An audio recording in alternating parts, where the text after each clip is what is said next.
혹시 오늘 아침 우리 강아지 얼굴 한번 제대로 보고 나오셨나요?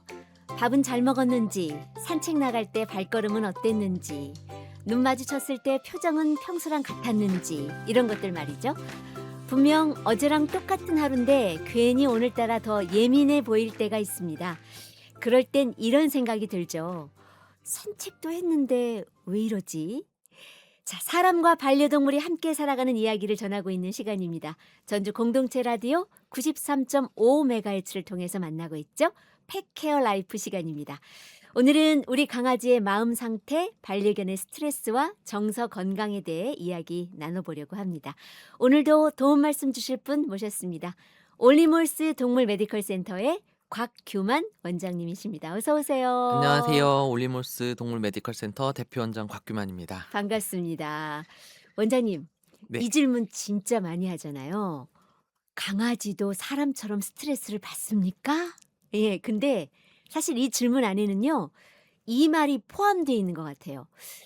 요즘 우리 애가 왜 이러는지 모르겠어요. 혹시 스트레스를 정말 받는 걸까요? 라는 말이 들어가 있는 것 같거든요. 네, 당연히 강아지들도 스트레스를 많이 받습니다. 그래 가지고 스트레스라고 하는 게 사실 병이라기보다 뭐 아이가 좀 불편하거나 낯선 상황에 있을 때 나타날 수 있는 너무나 자연스러운 현상인데요. 보호자들은 사실 그 변화를 느끼는 경우가 사실 많이 있어요. 그런데 보통 아이가 예전이랑 좀 달라졌다. 뭐 표정이 좀 달라진 것 같다. 음. 요즘 잠을 좀 잘 못 자는 것 같다. 잘 놀던 아이가 갑자기 예민해진 것 같다. 또는 네. 밥을 잘 먹지 않는다. 음. 등으로 표현을 하시는데요. 이런 것들이 정말 스트레스인 건지 아니면 질병 때문에 그런 건지 이 정도만 좀 체크를 해주시면 좋으실 것 같으세요. 그렇군요. 그러니까 수면 상태, 뭐 노는 모습, 식사량 네, 뭐 이런 것들. 맞습니다. 네. 대부분 이제 스트레스를 받게 되면 예민해지다 보니까 아이가 이제 잠도 잘 자지 못하고 밥도 잘 안 먹는 경우가 있는데 저희가 스트레스를 받게 되면 자연적으로 저희 몸 안에서 호르몬이 분비가 돼요. 근데 네네. 인제 그 호르몬 분비로 인한 질환이 또 있거든요. 그래서 어허. 이게 단순하게 스트레스를 받아서 행동이 변화가 된 건지 아니면 그 호르몬 체계가 아예 무너져서 질병화되는 건지 이 정도만 좀 아하. 체크를 해 주시면 좋고 네. 그냥 단순하게 말씀드리면 스트레스를 받게 돼서 스트레스 호르몬이 많이 나오게 되면 물을 많이 먹고 오줌을 많이 싸고 헥헥거리는 증상이 좀 많이 아, 나타나거든요. 그렇습니까? 그래서 우리 아이가 단순하게 스트레스를 받는 건지 아니면 그로 인해서 물도 많이 먹고 밥도 많이 먹고 음. 오줌도 많이 싸고 헥헥대는지 이런 네. 것까지만 좀 감별을 해 주시면 조금 더 음. 수월할 것 네. 같습니다. 그러니까 그렇게 뭔가 확실히 달라진 모습을 보이면 아, 이게 스트레스도 될 수 있고 뭔가 '아픈 질환이 왔구나.'라고 판단할 수가 있는데 네네. 애매모호할 때가 있잖아요. 분명 아픈 건 아닌 것 같은데 예를 들면 사료도 잘 먹고 간식도 잘 먹고 산책도 잘 하는데 뭔가 좀 달라진 것 같은 뭐랄까요? 좀 예전이랑 달라진 것 같은 예민하다고 할까요? 뭐 그런 거 있잖아요. 네네. 그럴 때 정말 이걸 어떻게 판단해야 될지 헷갈리거든요. 이게 사실은 "아픈 거는 아닌 것 같은데 예전이랑 네. 다른 것 같다."라는 말씀을 그렇죠. 많이 예. 주시는데요. 이게 인제 서서히 바뀐 건지 그래서 이게 인제 성격 차이가 쪼금씩 나타나는 건지 아니면 우리 아이가 이게 정말 '아프다.'라는 신호를 내보내는 건지 이런 것들을 아. 쪼금 잘 살펴봐 주시면 좋으신데요. 대부분 아이가 "갑자기 변화가 됐다."라고 네. 하면 이게 신호일 가능성이 좀 그건 높아요. 아플다는 신호일 가능성이 네, 높다. 맞습니다. 네. 네네.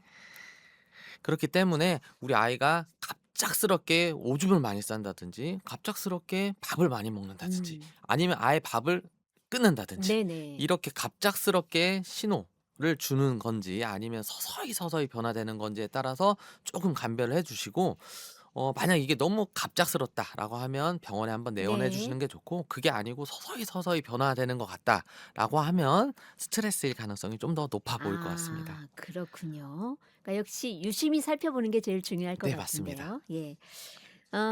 근데 또 보호자들이 가장 많이 하는 말이 "원래 좀 이런 애이긴 해요. 성격이 좀 예민해요." 뭐 이런 거 있잖아요. 예? 짖는 것도 원래 그렇고 밥 먹는 것도 그렇고 발사탕한다 그러잖아요. 발 네네네. 핥는 것도 그렇고 뭐 혼자 있지 못하는 것도 그렇고 원래 좀 그런 애긴 해요라는 말도 많이 하거든요. 근데 사실은 "원래 그래요."라는 말이 사실 제일 위험할 때가 많이 아, 있어요. 그래요? 그래서 이게 스트레스 신호를 스트레스이거나 질병이라는 신호를 "원래 그래요."라는 걸로 덮어 버리게 아, 되면 원인을 아예 찾지를 못하는 경우가 많이 시기를 있어요. 놓쳐버리기도 맞습니다. 하겠네요. 그래서 아이가 얼마나 반복적으로 그러는 건지, 네, 아니면 발을 핥는 것도 강도가 어느 정도 세지는 건지, 네네. 아니면 최근에 갑작스럽게 이런 건지, 이런 음. 것들을 좀 세세하게 좀 체크를 해 두셨다가 "원래 그래요."가 아니라 아이가 정말 반복성이 강해졌는 건지 강도가 세진 건지, 최근 변화 이런 것들을 유심하게 음. 살펴보시면 원인을 찾기가 조금 더 아, 수월할 것 그러네요. 아, 같습니다. 또 시작이네 네. 얘. 이렇게 그냥 쉽게 넘어갈 게 아니고 스트레스 신호일 수도 있고 이게 질환으로 연결될 수 있다는 생각을 좀 네, 하면서 맞습니다. 유심히 좀 봐야 되겠습니다.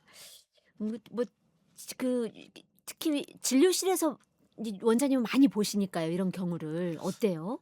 사실은 이제 진료실에서 아이들이 뭐 동영상을 찍어서 보여주시는 경우가 많이 있어요. 종종 있으신데, 아이들이 이제 노는 영상을 자세히 보다 보면 보호자분들께서는 "아, 너무 귀여워요."라고 하는데, 사실은 제가 봤을 때는 이게 귀여운 신호라기보다는 어디가 불편하게, 아이가 갑작스럽게 뺑글뺑글 아, 돈다든지, 제자리에서 빙글빙글 도는 맞아요. 행동이요? 네. 뺑글뺑글 돈다든지, 또 아니면 계속 하염없이 발바닥 사탕을 발을 네네. 핥는다든지, 이런 증상을 보면 막상 귀엽다라고만 생각하시는 것보다 '우리 아이가 뭔가 스트레스를 받지 않나.'라는 그런 것들을 좀 음. 유심하게 좀 더 체크를 해 볼 네. 필요가 있다라는 필요성을 좀 많이 느끼고 있습니다. 강아지들이 흔히 스트레스를 받으면 가장 많이 하는 행동 뭐 한 두세 가지 정도 알려주신다면요. 보통은 아이가 가장 많이, 그렇죠, 앞다리를 핥는 핥는 경우가 가장 것. 많이 있고요. 네. 보통 이제 불안과 스트레스를 스스로 달래기 위한 경우가 있다 보니까 뭐 우왕좌왕, 아이가 한 곳에 있지 않고 계속 우왕좌왕 왔다 갔다 왔다 계속 갔다 하는 경우도 한다든지. 있고요. 네. 아니면 보호자분이 외출을 하셨을 때 그 앞에서 하염없이 기다리는 아이들도 종종 볼 네. 수가 있어요. 근데 이런 네네네. 것들이 다 결국에는 아이가 불안과 스트레스를 스스로 달래려고 하는 행동이다 음. 보니까 너무 그런 것들에 대해서 유심하게 관찰을 해 주시면 그런 스트레스 요인을 좀 줄일 수 있는 데 도움이 되지 않을까 생각합니다. 네. 지금 여러분께서 함께 듣고 계신 방송은요. 전주 공동체 라디오 93.5MHz 펫케어 라이프 시간입니다. 오늘은 반려견의 문제 행동을 따져보는 시간이 아니고요. 그 행동 뒤에 숨어 있는 마음을 들여다보는 그런 시간이 되겠습니다. 반려견의 스트레스와 정서 건강에 대해 이야기를 나누고 있는데요. 자, 곽규만 원장님. 보호자들이 제일 헷갈리는 순간이 이게 성격인지 신호인지 구분이 안 될 때 방향을 좀 제시해 주세요. "이건 이렇습니다."라고 우리가 좀 판단하기 쉽게 말이죠. 이게 저도 사실 경우마다 너무 다르기 때문에 네. 뭐걸 딱 잘라서 '이런 상황이면 성격이다. 이거는 아, 신호다.'라고 딱 말씀드리기는 좀 그렇긴 하겠네요. 어렵기는 해요. 네네. 그런데 일단은 '그냥 예민한가? 그냥 원래 이런 건가?' 하면서 넘기지 마시고, 일단 계속 그걸 넘어가게 된다고 하면 강아지 입장에선 계속 스트레스가 쌓이는 경우가 많이 네. 있어요. 그렇기 때문에 일단 강아지와 소통을 좀 많이 해 주시는 게 좋으실 것 같고, 스트레스를 받는 행동을 한다 하더라도, 예를 들면 우리 아이가 계속 앞발을 핥고 있어요. 그럴 네. 때 오히려 보호자분께서 "너 하지 마."라고 좀 강한 어투로 말을 하게 된다고 하면, 오히려 그것로 인해서 강아지가 스트레스를 더 쌓을 수가 있어요. 그렇기 네. 때문에 보호자의 이런 말투나 이런 것들이, 감정이 강아지한테는 그대로 전달이 돼요. 그렇기 때문에 보호자가 막 그렇게 강한 말투를 한다든지, 아니면 오히려 보호자가 불안해하면 오히려 그로 인해서 강아지가 더 긴장을 해서 음. 그런 스트레스 환경 요인이 네. 더 심화될 수가 있기 때문에, 네. 차분하게 관찰을 해 주시고 상황을 좀 정리해 주시고 차분한 어투로 강아지를 대해 주시는 게 조금 더 스트레스 완화에 도움이 되지 않을까 음. 싶습니다. 참 공감이 가는 게 제가 막 너무 늦어 가지고 막 서둘러서 준비를 하니까 강아지가 되게 불안해하면서 막 저를 쫓아다니더라고요. '혹시 무슨 일이 있는 건가?'라는 걸 알아채려는 듯이 그만큼 보호자의 감정 뭐 불안 상태 이런 것들도 강아지한테 그대로 전달이 된다는 말씀이죠. 그렇죠. 이제 강아지는 사람의 말을 직접적으로 알아듣기보다는 사실 말투나 말의 속도 그리고 음. 사람의 표정이나 움직임 그리고 네. 아니면 집안 환경의 분위기 같은 거를 먼저 읽죠. 그렇기 때문에 저희가 가급적이면 강아지들한테 따뜻한 얘기를 해 주시고 아이가 불안에 떨지 않게 네. 상황을 항상 여유 있는 상황과 말투를 가지고 있으면 강아지들한테도 정서적으로 많이 도움이 된다고 음. 볼 수 있을 것 같습니다. 맞아요. 내가 편안하게 쉬고 있으면 옆에 와서 아이도 편안하게 쉬잖아요. 예. 그런 게 그대로 전달된다는 걸 느낍니다. 근데 조금 전에 말씀하신 것처럼 뭐 발을 계속 핥는다든지 뱅글뱅글 돈다든지 이런 식으로 스트레스를 받고 있다는 걸 느낄 때 그 행동을 멈추게 하기 위해서 큰 소리를 내기보다 하지 마 하기보다 어떤 방법이 좋을까요? 오히려 그 상황을 예를 들면 "하지 마." 보다는 "우리 누구야. 이렇게 한번 같이 놀아 볼까?" 하면서 아. 다른 행동을 좀 유도해 주시는 게 좋을 것 놀이를 해 같아요. 준다든지 놀이를 산책 데리고 나가는 건 맞습니다. 어떻습니까? 산책도 괜찮고요. 네. 그렇기 때문에 단호한 어투보다는 뭔가 다른 거기에 집중하지 않고 다른 거에 집중할 수 있는 다른 환경을 만들어 주는 게 훨씬 도움이 될 것 같습니다. 네.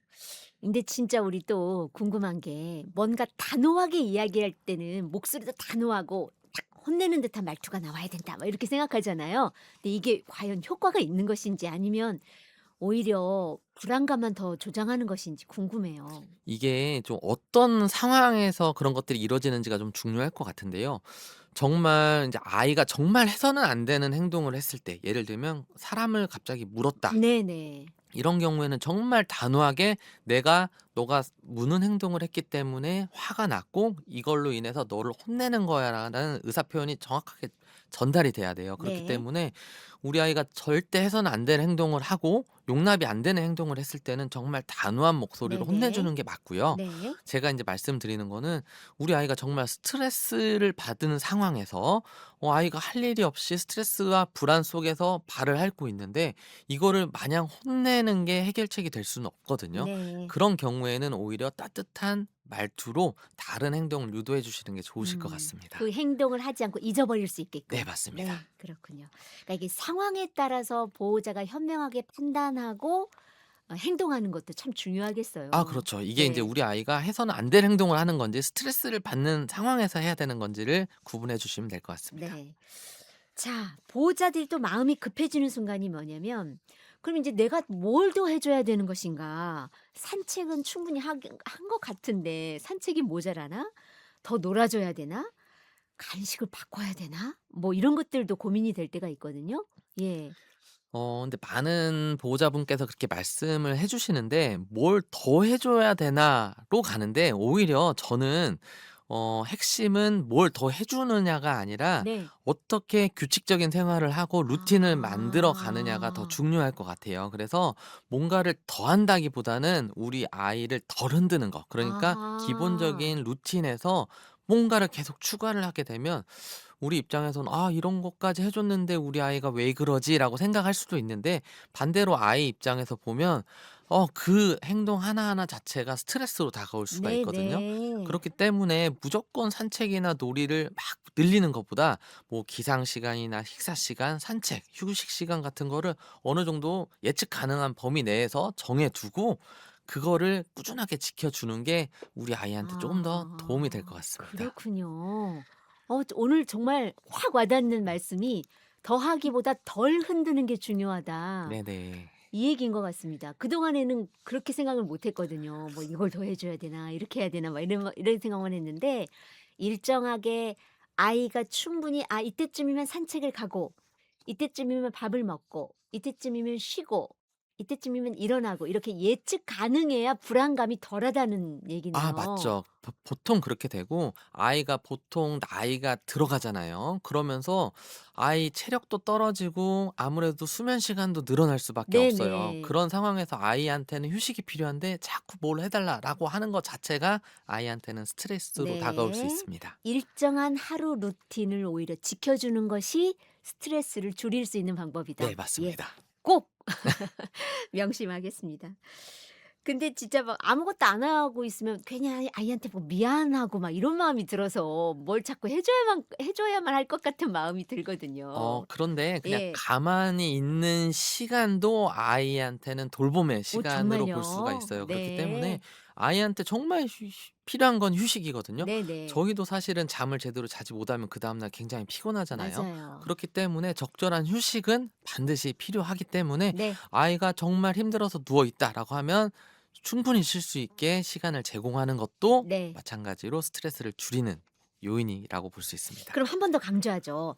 "이건 스트레스가 아니라 병원을 빨리 가야 된다는 신호다."라고 강조하실 게 있다면 어떤 겁니까? 일단은 행동 변화가 갑작스럽게 네. 일어나고 그 행동이 꾸준하게 뭐 한 1 주에서 2주 이상 계속 지속이 음. 된다라고 하면 한번 병원에 가서 점검을 받아 보시는 게 네. 좋으실 것 같아요. 그래서 스트레스를 받으면 아까 말씀드렸다시피 스트레스를 받는 것 자체로 호르몬이 좀 분비가 돼요. 네. 호르몬이 이제 코티졸이라고 하는 호르몬이 분비가 되는데 이게 양이 정상적으로 분비가 되면 크게 문제가 없지만 이 스트레스 호르몬이 너무 적게 분비돼도 질병이 되는 거고요. 너무 많이 분비돼도 질병이 돼요. 그렇기 네. 때문에 보통 스트레스 호르몬이 많이 분비가 되면 아까 말씀드린 대로 물을 많이 먹고 오줌을 많이 싸고 헥헥대는 증상이 일어나고 이런 것들이 계속 반복이 되다 보면 피부도 안 좋아지고 이러거든요. 네. 그렇기 때문에 우리 아이가 갑작스러운 변화가 있는 건지 갑작스러운 변화가 있고 그런 것들이 2주 이상 계속된다라고 하면 병원을 한번 방문해 보는 거를 추천드립니다. 네.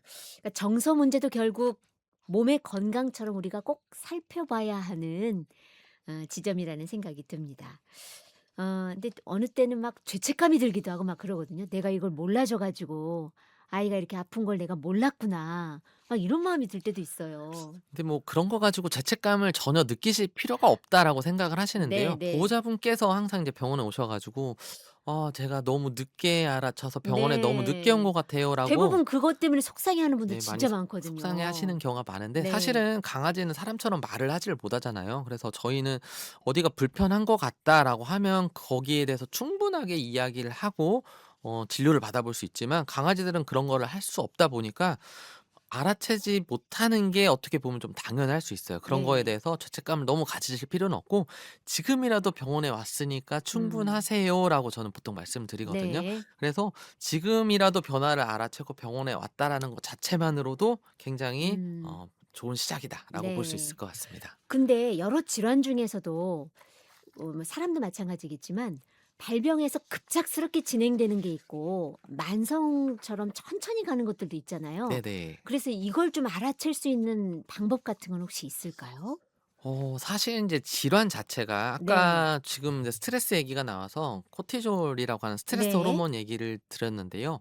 코티졸이 사실은 많이 부족하게 되는 거를 에디슨 질환이라고 하고 네. 많이 분비가 많이 되는 거를 인제 쿠싱이라고 하는데요. 네네. 이제 쿠싱 같은 경우에는 저희가 디지즈 만성 질환으로 봐요. 관리해야 되는 음. 만성 질환으로 보는데 이러한 쿠싱 호르몬 그 부신 피질 호르몬이 적게 분비되는 에디스는 디지즈라고 하지 않고 사실 크라이시스라고 막 대재앙이라고 음. 표현을 하는데요. 네네. 이런 경우에는 사실은 질병명 자체가 그렇게 뭐 크라이시스라고 붙을 정도로 아이가 급격하게 변화가 오고 막 겪는도 하고 하거든요. 그렇기 때문에 네. 사실은 그렇게 급격한 변화는 저희가 금방 알아차리고 병원에 그렇죠. 내원을 할 수가 있어요. 더 네네. 중요한 거는 만성적인 질환인 건데요. 맞습니다. 만성적인 질환이라고 하면 저희 보통 사람들이 많이 보이고 있는 뭐 당뇨나 호르몬 질환 뭐 이런 것들 많이 생각을 하시는데요. 신장 뭐 이런 것들도 맞아요. 들어가고요. 근데 이런 것들은 변화를 저희가 사실은 바로 채기가 쉽지는 않아요. 서서히 아. 서서히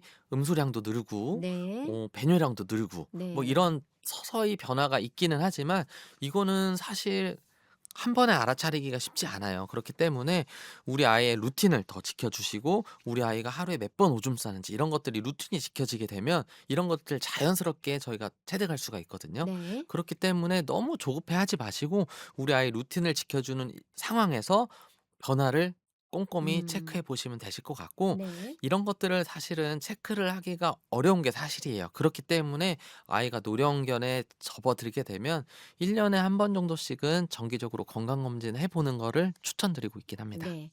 진료실에서 만나는 수많은 반려견들을 좀 예를 들어서 설명해 주시면 많은 이 견주들에게 좀 도움이 될 것 같거든요. 맞아요. 그래서 저희가 인제 질병을 진단을 할 때 크게 두 가지가 있는데요. 아이가 정말 아파서 오는 경우가 있어요. 아파서 네. 오는 경우에는 정말 뭔가를 임상 증상이 눈에 보일 정도로 심하기 때문에 보호자분들이 데려오시는 거거든요. 네네. 그런 경우하고 건강검진을 정기적으로 받다가 "우리 아이가 좀 당 수치가 높은 것 같아요."라고 해서 당뇨가 진단된 경우, 네. 이 두 경우는 확연하게 좀 다르다고 볼 수가 있어요. 네네. 물론 이제 급성 당뇨로 오는 경우에는 그게 쉽지는 않겠지만, 저희가 정기적으로 체크를 해서 병원에서 건강검진을 하다가 질병이 진단이 됐다라고 음. 하면 대부분 예후가 좋은 경우가 많이 있어요. 왜 그러냐면 임상 네. 증상이 심하지 않은 상태에서 발견이 됐고, 그런 상태에서는 약만 일정 기간 먹으면 완치가 되는 경우가 상당히 많은데, 네. 그냥 우리 아이가 정말 아파서 내원을 해서 진단이 되는 경우에는 아무래도 정기 검진을 받다가 진단된 경우보다 치료 기간도 훨씬 더 길어지고 후유증도 남는 경우가 좀 그만큼 많다라고. 진행된 상태에서 왔을 테니까 아무래도 맞습니다. 그렇겠죠? 네. 그렇게 네. 생각을 해 주시면 돼서, 저는 작은 변화를 계속 체크를 해 주시고 '뭔가 좀 이상한 것 같다.'라고 하면 병원에 한번 내원을 해 주셔서 간단한 신체 검사라도 좋으니 병원에서 네. 한번 검진을 받아 보시는 거를 추천드리고 네. 있습니다. 그리고 인제 또 하나는 요즘은 인제 1인 가구가 많으니까요. 1인 가구가 반려견을 키우는데 그렇다 보면 반려견과 있는 시간이 좀 적을 수밖에 없잖아요. 네네. 가족이 맞습니다. 많으면 괜찮은데 그럴 경우에는 이제 더 놓치기가 쉬운 부분이 있을 거 아니겠습니까? 예. 놓치기 쉬운 부분들도 분명히 많이 있어요. 네. 그런데 사실은 우리 아이를 꼭 매일 볼 수밖에 없는 상황이잖아요. 네. 그러다 보니까 하루에 한 번, 두 번이라도 상관이 없어요. 그냥 루틴, 일정한 음. 루틴에서 오줌량 정도만 체크해 주시고, 아. 밥량, 밥을 네 얼마나 먹는지 네. 체크해 주시고, 우리 아이 수면량이 얼마나 줄었는지 이런 것들만 체크를 해 네. 주신다고 하면, 뭐 혼자 예. 사시고 1인 가구라 하시더라도 충분히 충분히. 변화를 아. 어 체크해 보실 수 네. 있을 거라고 혼자 키우는 생각합니다. 분들이 그런 고민을 많이 하시더라고요. '내가 네. 볼 수 있는 시간이 적다 보니까 놓치는 게 있지 않나.' 뭐 이런 것들을 걱정을 오히려 하더라고요. 혼자 사시는 분들이 발견을 더 많이 하시는 경우가 어머 있어요. 정말요? 오히려 가족이 많이 있는 경우에는 네. '아 누군가 봤겠지. 누군가 치웠겠지.' 아. 오줌을 아이가 한 번도 안 쌌는데 '다른 가족분이 치웠나 보다.'라고 생각을 해서 그럴 아이가 수도 오줌을 오래 못 있겠네요. 싸고 있는 상황에서도 발견이 네. 오히려 늦어지는 경우가 있습니다. 그래서 네. 꼭 1인 가구고 다인 가구 이게 중요한 것 같지 않고, 아이를 유심하게 관찰을 해서 미묘한 변화를 체크해 보시는 게 더 중요할 것 음. 같습니다. 그럼 다인 가구 안에서는 그렇게 '누군가 산책시켰겠지.' 뭐 이런 것들 있잖아요. 그러니까 시래비배만 하는 아이들도 있으니까요. 맞습니다. 그렇기 때문에 다인 네. 가구에서는 네. 뭔가 역할을 좀 정해 주시는 게 아 좋으실 것 같아요. 어떻게 해요 구체적으로? 나는 밥을 주는 거고 네. 누구는 오줌을 치우고 네. 누구는 산책을 시켜 주고 하다 보면, 내가 오늘 산책을 시켜야 되는데 약속이 있어. 그러면 엄마한테 "엄마 내가 오늘 산책을 못 시킬 것 같으니까 엄마 오늘 산책 좀 해 줘."라고 하면 음. 오히려 그게 빠지지 않고 잘 루틴을 유지할 수 그렇겠네요. 있을 것 같습니다. 특히 이제 약을 먹어야 되는 강아지 같은 경우는 반드시 그걸 맞는 당번이라고 해야 아 될까요? 그렇죠. 있어야겠죠? 약을 먹이시는 분들은 대부분 이제 밥을 먹이시는 네 분들이 그렇죠. 약이랑 밥을 같이 먹이시는 네 게 가장 네. 좋다라고 보여지시고요. 약을 깜빡깜빡, 저도 제 약을 깜빡하는 경우도 많이 그럼요. 있어서 사람들 충분히 그렇죠. 요즘에는 저희가 인제 강아지 약을 드릴 때 날짜를 다 적어 드립니다. 아. 며칠 아침약, 며칠 저녁약 아. 그렇게. 예를 들면 네. 1월 22일 점심 뭐 이런 식으로 네네네. 그렇게 약을 그렇게 다 적어 꼼꼼하게. 드려야 네. 까먹지 않더라고요, 보통은. 아 네. 그렇군요. 예. 그러니까 뭐 다인 가구 1인 가구 그게 문제가 아니고 유심히 아이를 잘 보살피는 건데 다인 가구가 정말 놓칠 수 있는 또 함정이 있어서 네네. 그 생각은 못 했는데 어느 댁은요 이렇게 냉장고에 자석으로 판을 붙여서 "오늘 산책 오전 산책 갔다 옴." 이렇게 써 놓기도 한다고 하더라 아주 아주 좋은 아주 좋은 방법입니다. 방법이다는 생각이 네. 아주 들었어요. 좋습니다. 네. 네. 그래서 인제 다른 경우에는 크게 문제가 없는데, 우리 아이가 인제 실내 배뇨 안 하고 실외 배뇨만 하는 아이들 같은 경우에는 산책을 한번 깜빡하는 거는 아이한테는 굉장히 큰 스트레스로 다가올 그럼요. 수밖에 없기 네네. 때문에, 네. 그런 것들 뭐 어디에 적어 주셔도 되는 거고, 아니면 카톡 단톡방 맞아요. 많이 요즘은 있으니까 그것도 그런 있으니까. 것들도 많이 체크를 해 보시는 것도 좋으실 것 네. 네. 같습니다. 네. 아니 근데 진짜 실내 배변을 절대 하지 않은 아이는 일종의 그것도 스트레스 정서상의 문제일까요? 처음부터 이게 인제 뭐 "질환이다. 네. 질병이다."라고까지는 말씀을 드릴 수는 없을 것 같고, 아이가 훨씬 이제 바깥에서 배뇨 배변을 하는 거를 편안하게 느끼는 거죠. 그렇다 네네. 보니까 자연스럽게 좀 배뇨, 배변을 바깥에서 하는 걸 유도를 하는 게 좋긴 한데요. 그런 경우들이 아이들이 대부분 많이 참게 돼요. 그러다 보니까 네. 선천적이진 않죠. 아이가 인제 방광염이 걸리거나 아니면은 배변 변비가 네. 걸린다거나 네네. 이런 위장관 장애나 좀 오줌, 혈뇨를 본다거나 하는 네네. 방광에 문제가 있을 수 있어서 그런 부분 한번 꾸준하게 체크를 해 보시는 게 좋으실 것 그러면 같으세요. 반드시 실외배변만 고집하는 반려견은 최소 몇 시간 정도는 있다가 나가 줘야 될까요? 좀 저 자주 나가지 않겠습니까? 너무 자주 나간다고 했을 때는 오히려 더 힘들어하시는 경우도 있어요. 그리고 네네. 처음에 오늘은 5번 6번 나갔는데 내일은 2번 3번 나간다. 네. 이것보다는 그냥 아까 말씀드렸다시피 루틴을 딱 정해 주시는 게 네. 하루에 3 번이면 3 번, 5 번이면 5번 이렇게 딱 음. 정해서 규칙적으로 나가실 수 있는 만큼 나가 주시는 게 좋겠지만 음. 그래도 좀 횟수는 많은 게 좋겠죠, 네. 아무래도. 실내 배변하는 강아지보다는 조금 한두 번 정도 더 늘리는 게 맞고 네. 대신 그것도 시간 루틴을 일정하게 유지하는 게 반려견에게는 더 도움이 된다. 네. 하나 예. 또 추가적으로 말씀을 좀 드리면 네. 그 혈뇨를 보는 실외 배뇨를 하는 아이들 중에 방광 때문에 혈뇨를 보는 경우가 많이 있는데 사실 저희가 실내에서 패드에 오줌을 싸면 아이 오줌이 노란색인지 빨간색인지 쉽게 구별이 되는데 그럼요. 실외 배뇨를 하게 되면 사실은 혈뇨를 보는지 안 보는지 사실 체크하기가 알아챌 수가 굉장히 어려워요. 없어요. 그렇기 네. 때문에 실외 배뇨를 한다 하더라도 가급적이면 오줌 색깔이 좀 구분될 수 있게 한 번 정도는 패드를 같이 가져가는 것도 나쁘진 않을 것 같고 음. 오줌 색깔을 유심히 좀 관찰을 해 주시는 거를 추천드리고 네. 있습니다. 만약에 그게 어려우니까 말씀하신 대로 정기적인 검진하면 뭐 소변 검사, 피 검사는 기본 아니겠습니까? 맞습니다. 그런 것들로 또 체크가 되겠죠? 네 맞습니다. 정기 검진 역시 중요하다 이런 걸 또 다시 한번 느끼게 됩니다. 오늘 이야기 나누면서 전 이런 생각이 들었어요. 우리 강아지가 보내는 신호를 너무 늦게 알아차리지 않았으면 좋겠다는 이런 마음. 그리고 말을 못하는 대신 행동으로, 표정으로 또는 나와의 거리감으로 이렇게 뭔가를 표현하고 있구나. 네. 이런 거를 조금 더 우리가 알아줘야겠다는 생각이 드는데 잘 오던 아이가 오지 않는다든지 이것도 분명히 좀 문제가 있는 거 신호겠죠? 그럼요. 어. 그렇기 때문에 항상 잘 관찰해 주시고 루틴을 지켜 주시고 이게 아이 큰 음. 질병으로 아이가 상태가 악화되는 거를 막을 수 있는 최선의 방법이지 음. 않을까라고 그럼 생각됩니다. 진짜 불렀는데 잘 오지 않는 경우는 어떤 경우가 대부분입니까? 너무 사실 다양해서요. 네. 아이가 다리가 안 좋아서 안 올 수도 있고 아. 허리가 안 좋아서 안 올 수도 그러니까 있고 걷는 것 자체가 맞습니다. 아프니까요. 걷는 것 자체의 문제일 수도 있고요. 아니면 속이 좀 불편해서 그럴 수도 있고 아니면 네네. 정말 스트레스를 받아서 그럴 수도 있어요. 그렇기 때문에 한 번 불러서 안 온다 이게 아니라 몇 네. 번 관찰을 해 보시고 계속 불러도 안 오는데 아이가 오고 싶어 해서 귀는 쫑긋해요.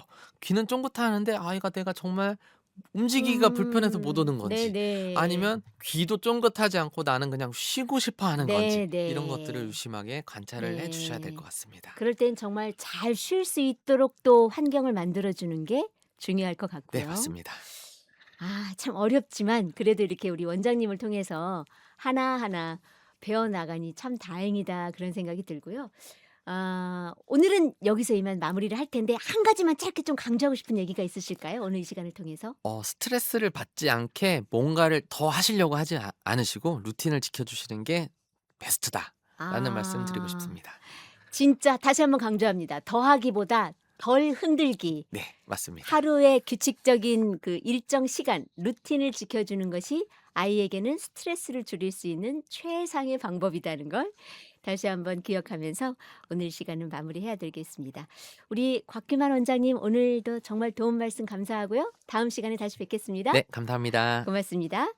자, 전주 공동체 라디오 93.5MHz 펫케어 라이프 오늘 진행은 저 이지영이었고요. 다음 시간에도 사람과 반려동물이 함께 건강하고 행복하게 살아갈 수 있는 좋은 이야기들로 다시 돌아올 것을 약속드리겠습니다. 청취자 여러분 고맙습니다.